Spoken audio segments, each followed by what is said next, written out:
to All Things EAP, a podcast produced by practitioners across the globe and hosted by Barleap. It provides a fun and friendly look at every aspect of EAP, helping you keep up with the latest developments and building an inclusive and equitable community around the world.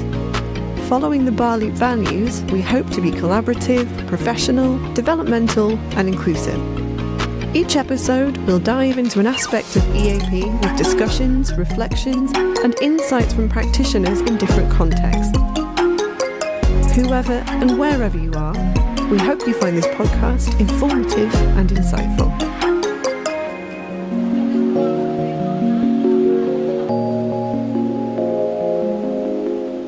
Hello, my name is Xiaoqing, and I'm an EAP teacher at Xi'an Jiaotong-Liverpool University in China, where I teach ESAP course to undergraduate business students. And I'm also EAP researcher, mainly in the area of EAP practitioners' professional development. Join me today is my co-host, Paul Breen. Hello everyone, my name's Paul Breen. I'm originally from Ireland, but I'm based in London where I work for UCL as a senior EAP digital learning developer. My interests in EAP are primarily in teacher development, social justice and educational technology. But I'm also very interested in transnational education, having worked overseas in Asia and Australia, which is why I'm very glad to be part of today's episode. Today we have a very exciting topic lined up for you. We will be discussing EAP in different transnational education institutions. For those who might not be familiar, transnational education, or TNE, is all about offering students a chance to earn a degree from an overseas university without having to leave their home country. Essentially, it involves a course or institution where the learners are based in one country, but the qualification is awarded by an institution in another. Most of these programs use English as medium of instruction. So today we will be joined by two guests. First is one of my ex-GTLU colleagues, Sam Evans. And then we will hear from Magda Rostron, who is an EAP teacher at Georgetown University in Qatar. Let's start our discussion today by focusing on specifically Chinese context. In China, TNE mainly revolves around Sino-foreign partnership universities. This trend started gaining traction with educational reforms back in 2003, allowing well-known universities, mostly from the UK and the US, to collaborate with Chinese institutions. The University of Nottingham Ningbo was a pioneer in this field, opening in 2004, followed by XGTLU in 2006. To talk more about transnational education in China, let's welcome our first guest, Sam Evans. Sam is an EAP teacher at XGTLU. Before coming to XGTLU in 2019, he taught in several universities in the UK. Hello Sam, welcome to the show. Hello, thank you for having me. Hi Sam, can you say something about the different models of TNE and the type that you have in XJTLU, where you and Xiaoqing work? Well, yes, I suppose the two main models of TNE in China could be summed up by comparing our university, XJTLU, and the other pioneering TNE university in China, University of Nottingham Ningbo, China, UNNC. As mentioned in your introduction, UNNC was actually the first transnational university in China, started in 2004, and then closely followed by our university, XJTLU, 2 years later. But these two universities are based on quite different conceptions. UNNC is set up as a branch campus of Nottingham University. So that's where there's a host university, in this case Nottingham, and establishes branches in another country. I guess it's kind of like when a food company opens franchise outlets. There's already this standard way of doing everything and there's little room for deviation. And I suppose when you're setting up a new university, I can understand why you'd want to build on some tried and tested systems that are already well established. But XJTLU is different. It's called an independent Sino-foreign cooperative university, and It's supposed to be this blending together of the educational cultures of both the parent universities, so Liverpool University in the UK and Jiaotong University in China. So it's kind of the best of the West, the best of the East. I mean, the education is supposed to be tailored to the context to develop students who are prepared to survive and thrive in different cultural environments. So as a teacher at XJTLU, I think you've probably got more independence than one of these branch campuses in terms of creating your own modules, developing their curricula, making materials, designing assessments. Yeah, and you probably wouldn't have that everywhere. So that was one of the attractive features specifically that drew me to XJTLU. That's really interesting. You moved to teach in the TNE University in China after several years of teaching in UK universities.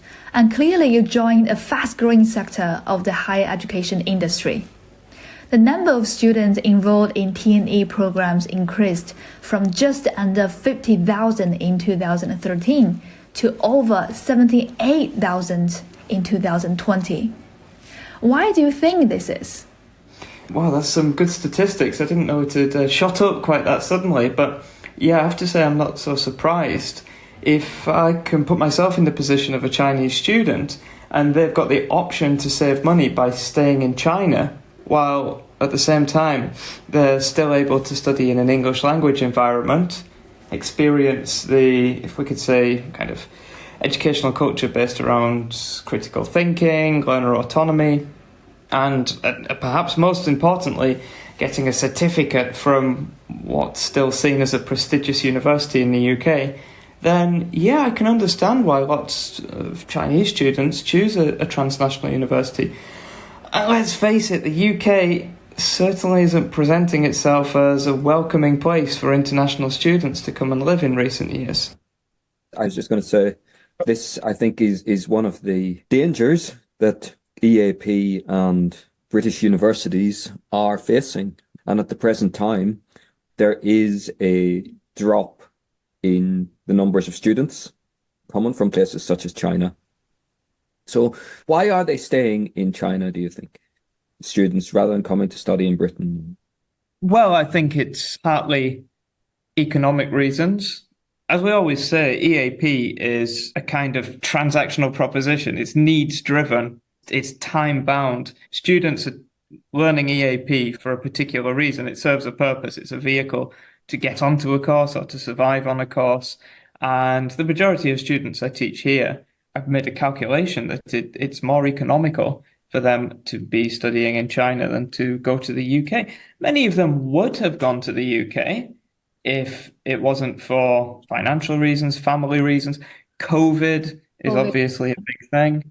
And as we know, recently, the UK government have changed certain policies around particularly being able to bring dependents to the UK. I'm not sure how much that necessarily affects Chinese students compared to other nationalities, but it certainly fits into a picture where international students might feel they're less welcomed in the UK than they were in the past. So I think there are several reasons why the students, and obviously the availability of this English language environment for them to take advantage of within China as well. Yeah, I know what you mean, but what about for you as an EAP teacher? What is the attraction for you to work in a TNE university? Well, as you mentioned, I was teaching EAP in the UK for several years before I came to China. But as we see now, the higher education sector in the UK is facing a lot of challenges. We always read about stagnant wages, the wage inequality, precarity, zero-hour contracts, contracting out EAP courses to private companies. The list seems endless.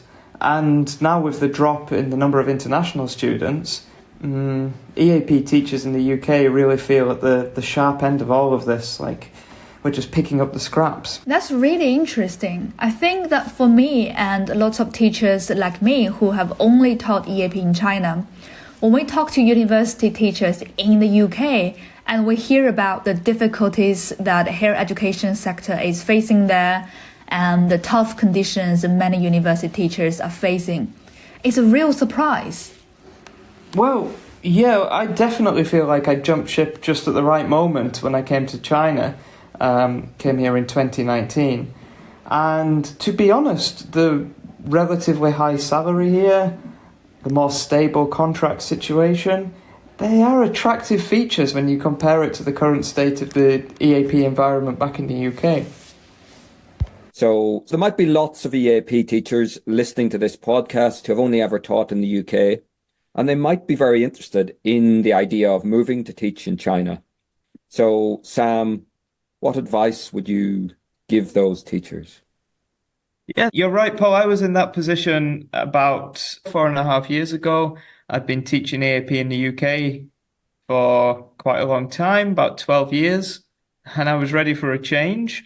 And I had some colleagues who were considering China as an option, and I looked into it. But you need to go into it with your eyes open. So just make sure that you do your research, talk to people who are already teaching in China, who've been here before.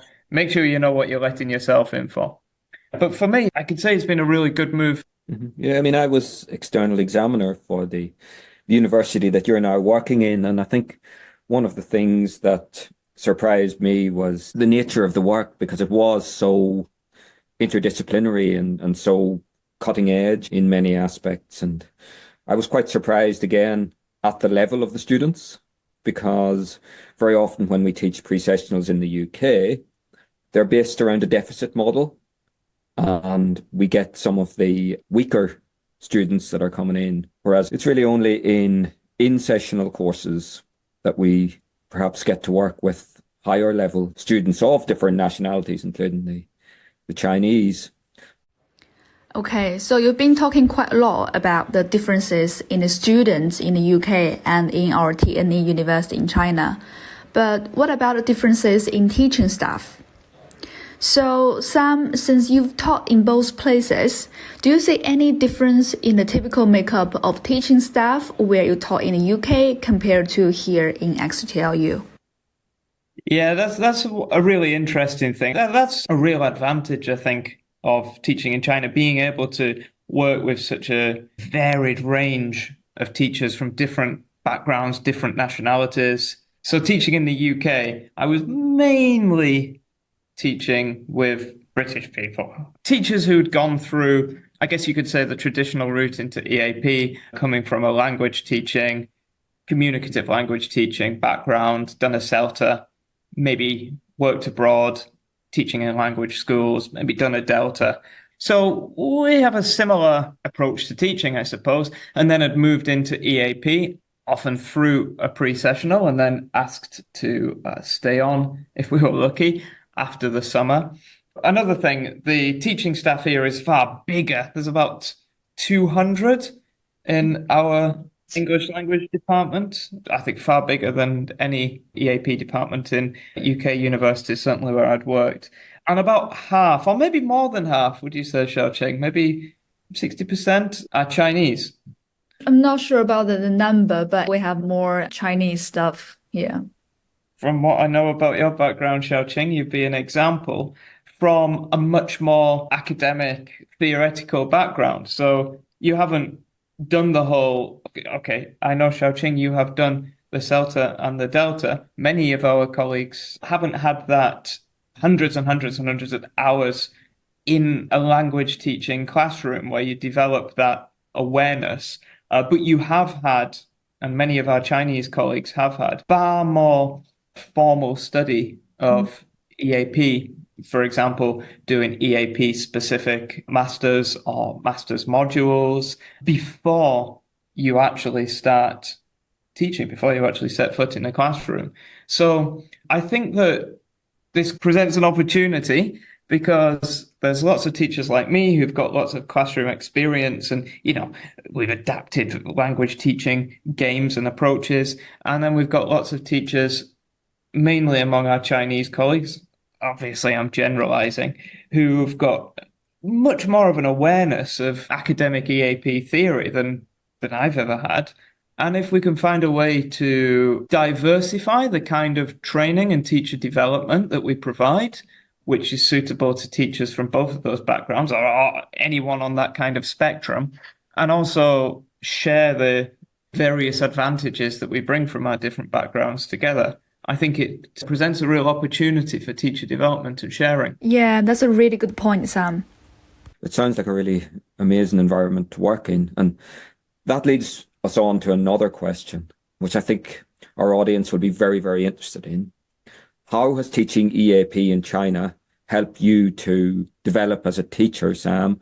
And maybe just think, is there a scholarship angle there as well in terms of the theory that you mentioned? Yeah, certainly. Well, having such a huge department, you find colleagues who are interested in all different aspects of EAP theory, teaching approaches. If you could think of it, there'll be a colleague who is interested in discussing these ideas, potentially collaborating with you, and different types of ideas as well. And one of the early pre-sessionals that I worked on here, so I've been the pre-sessional coordinator for the last few years. And one thing I was trying to embed was a process of peer feedback, peer review into the writing process.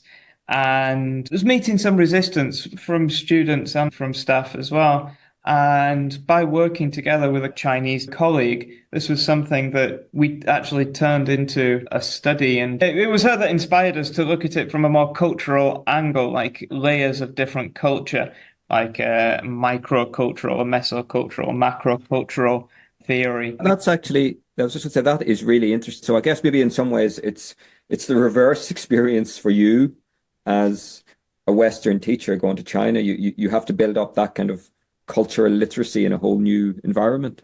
Yeah, definitely. Trying to convince the teachers of the validity of what you're doing is always half the battle, because then the teachers have to convince the students. So if I was trying to design this peer feedback process in a pre-sessional in the UK, for example, I might find it easier to convince colleagues there than convincing colleagues here who then need to convince those students. But when we started looking at it from that theoretical perspective of layers of culture, that really kind of unlocked a new way of looking at it. And that influenced the way that I pitch it to the teaching team on the pre-sessional now. And I know, Xiaoqing, you've taught on this reading writing strand of the pre-sessional a couple of times. So what do you think? Do you think it's working effectively?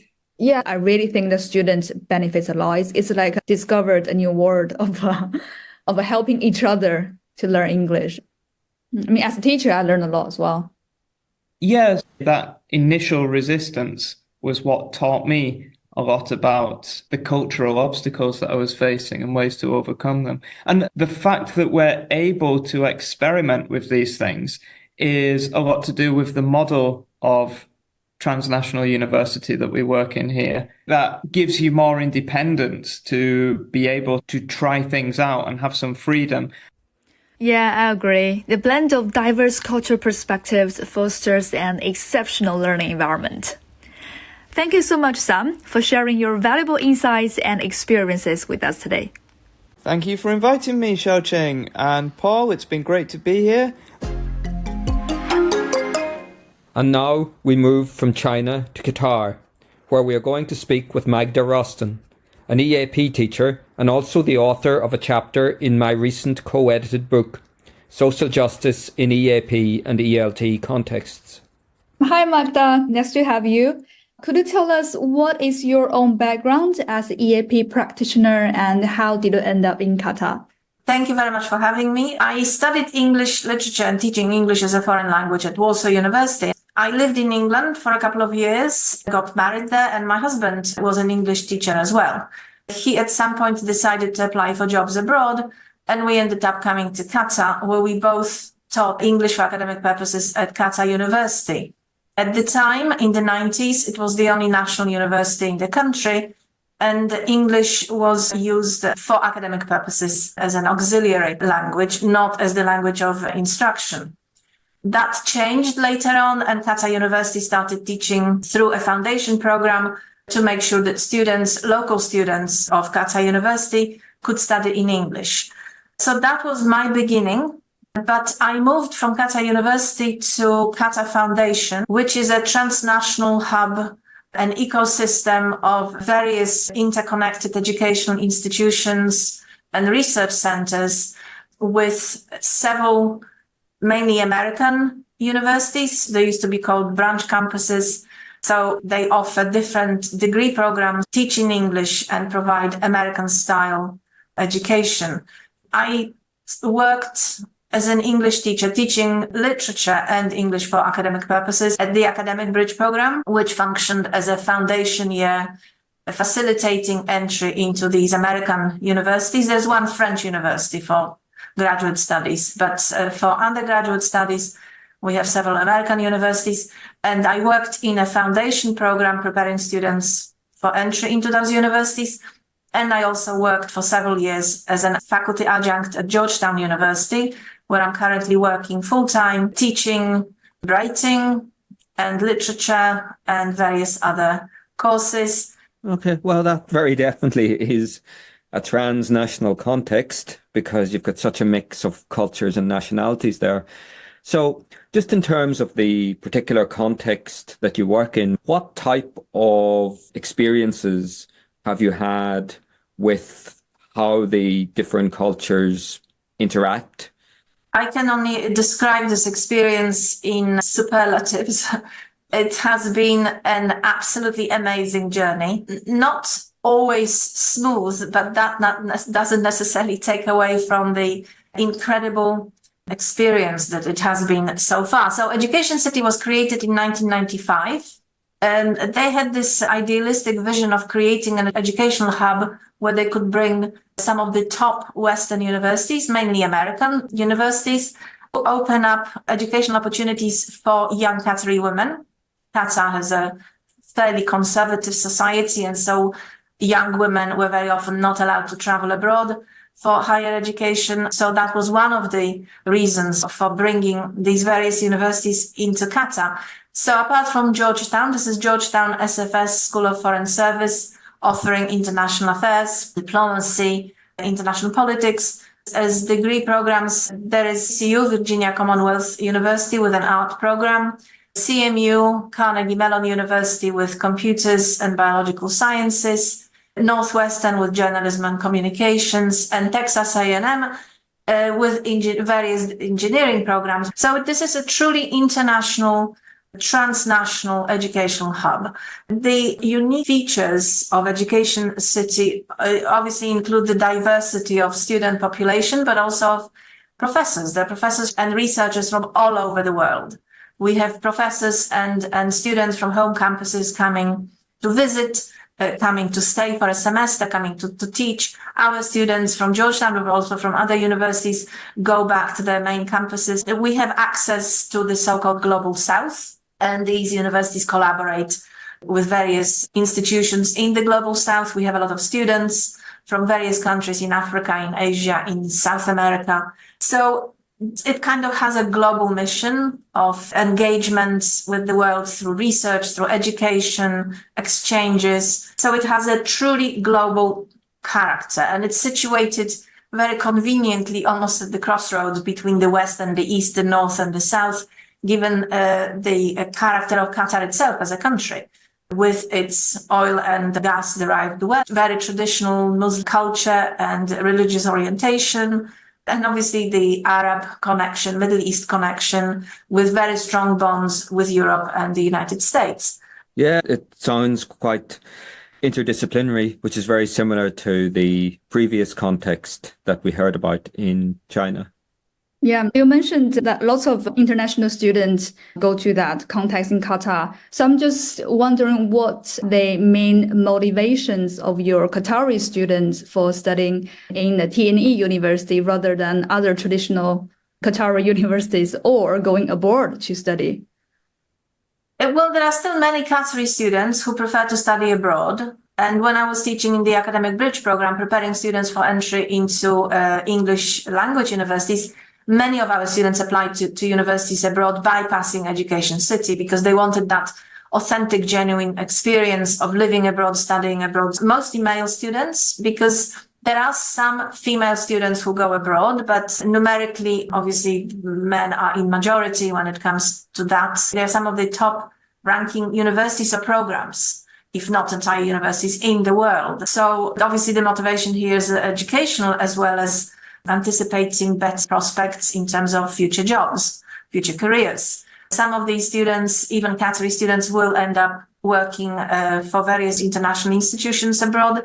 That'll be probably a minority. Most come back to work in Qatar for different organizations. And Qatari students enjoy an unprecedented level of governmental financial support because they are sponsored to study in the universities here in Education City, either through specific ministries such as Ministry of Education or through specific companies such as Qatar Energy, for example, or Qatar Airways and other local companies. It's a little different for foreign students because we have two kinds of foreign students. So we have international students coming from abroad. In many cases, if not most cases, they come on scholarships offered either by the universities themselves or Qatar Foundation. And we also have international students who are local. So those are students who have either lived here with their parents all their lives or were even born here. They don't necessarily have Qatari passports. That's not an easy thing to obtain. But in many cases, they are also eligible for support financial aid. And they very often come from various Arab nationalities who have, for example, left their countries. They're in exile from Syria, from Iraq and other countries. And they study here, hoping for better employment prospects. Some will go back to their countries unless there is some kind of conflict or war involved. Some will opt to work for international organizations. I personally know students from Afghanistan who ended up in the United States or in Australia, students from Africa who ended up in various countries in Europe. So although I think the initial idea was to educate students here and then facilitate their return to their own countries for the development of their own countries, it doesn't always work in this way. I've had a number of Chinese students who have gone either to the United States or other European countries for further studies, but with very often with this idea in mind that they would be going back to China. Mm-hmm. Okay. And I suppose just kind of one last question. We talk a lot about EAP scholarship. So how much opportunity do you have for engaging in scholarship and research in your context? The opportunities are here for sure. There's research opportunities provided through Qatar National Research Fund, and you can submit a proposal, and if the proposal is accepted, then you will be allocated a specific amount of money or other forms of support so you can conduct your project. Now, for me, as an English teacher that focused on literature, education and culture, my projects tend to be a lot less expensive and it's usually qualitative studies. I'm working on an article about poetry, so I'm moving a little bit away from education and culture and back to literature, which used to be my primary field of interest. But the opportunities for EAP or any other teaching-related research or more theoretical research are absolutely abundant, and it just depends on what it is that you want to do and how much time you have on your hands to devote to research and publishing. So thanks very much for that very interesting interview, Magda. Thank you for inviting me. I hope I answered your questions.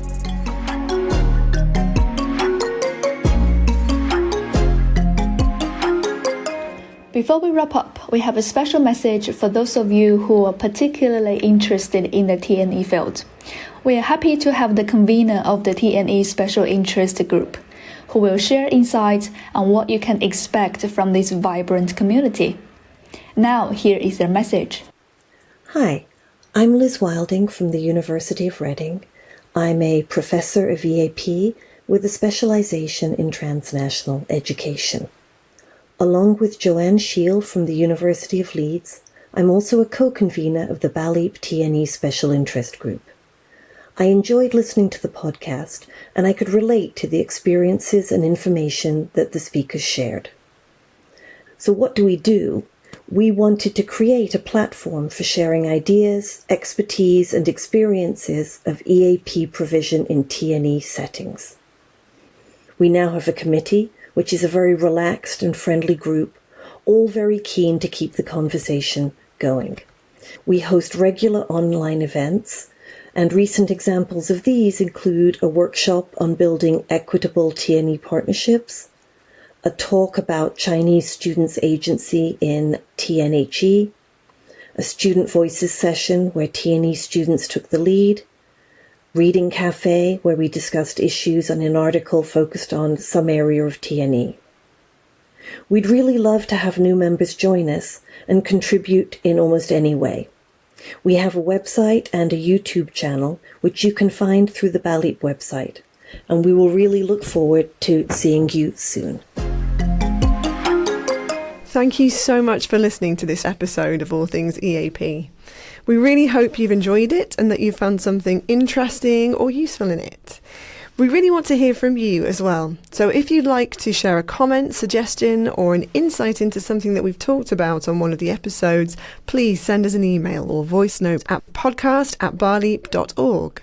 But you can also get in touch through X, formerly known as Twitter, and our YouTube channel, which are both at All Things EAP. Thank you again for listening, and we hope that you can join us for the next episode. Take care. Bye-bye.